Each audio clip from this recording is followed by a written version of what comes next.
ఈరోజు మనం 2 అన్నమయ్య కీర్తనలకు భావం తెలుసుకుందాము. అన్నిటా నా పాలిటికి హరియతడే కలడు అన్న అన్నమయ్య కీర్తనకు భావం తెలుసుకుందాం. అయ్యల్లారా, అన్ని విధములా నా పాలిటికి ఆ శ్రీహరే కలడు. విశిష్టముగా నేను తుదిపది మొక్కితిని అంటే ముక్తిని పొందితిని మేలు మేలు. కొందరు జీవులు నన్ను కోపించి ఉండవచ్చును మేలు. కొందరు నన్ను చూసి సంతసించి ఉండవచ్చును అదియును మేలే. నేనంటే రోసి నన్ను నిందించి ఉండవచ్చును మేలు మేలు. కొందరు పొందుగా నన్ను పొగడియుండవచ్చును అదియును మేలే. కొందరు నాకు పెద్దరికమిచ్చి మొక్కియుండవచ్చును మేలే. కొందరు హీనుడని భావించి నిందించవచ్చును అదీ మేలే. కొందరు నాపై ప్రేమతో కూడుకొని ఉండవచ్చును మేలే.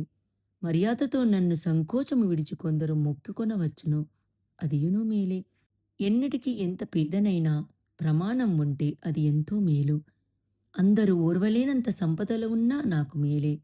ఈ జన్మను ఏనాడో శ్రీ వెంకటేశ్వరునికి కైంకర్యం చేశాను. ఇక తప్పు లేదు.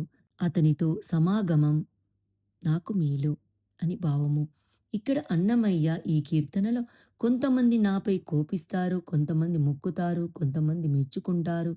ఏది ఏమైనా తప్పు లేదు. అన్నిటికీ నాకు శ్రీహరి ఉన్నాడు.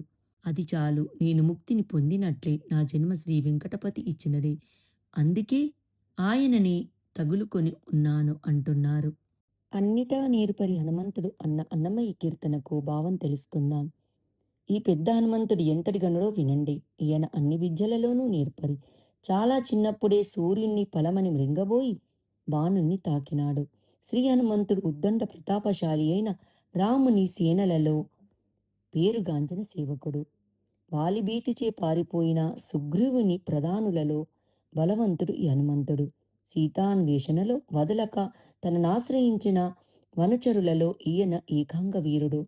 కపిసేన కుంభకర్ణుని దాటికి పారిపోతుంటే చెదరక అతగాని శూరమును సమగ్రంగా విరిచివేసినాడు. ముల్లోకాలలోనూ ముక్కోటి దేవతలుండగా రాబోవు మన్వంతరములో బ్రహ్మ వయ్యదవని రామునిచే బ్రహ్మ పదవి పొంది నిలిచినవాడు ఈ హనుమంతుడు. విజయనగరములే వెలిసిన ఈయన శ్రీ వెంకటేశ్వరుని సేవకుడే ఇప్పుడు గొప్ప భుజబల పరాక్రమవంతుడై ఉన్నాడు అని భావము. ఇక్కడ అన్నమయ్య విజయనగరములో వెలిసిన హనుమంతునిపై చక్కటి కీర్తన వినిపించారు. చాలా ఎత్తుగా ఉండే ఈ హనుమంతుడు గొప్ప భుజబలశాలి. ఈయన శ్రీ వెంకటేశ్వరుని సేవకుడై విరాజిల్లుతున్నాడంటూ చెప్పాడు. కుంభకర్ణుని శూలాన్ని సదారాన విరిచిన భీషణుడట ఈ హనుమంతుడు అని చెప్తున్నాడు.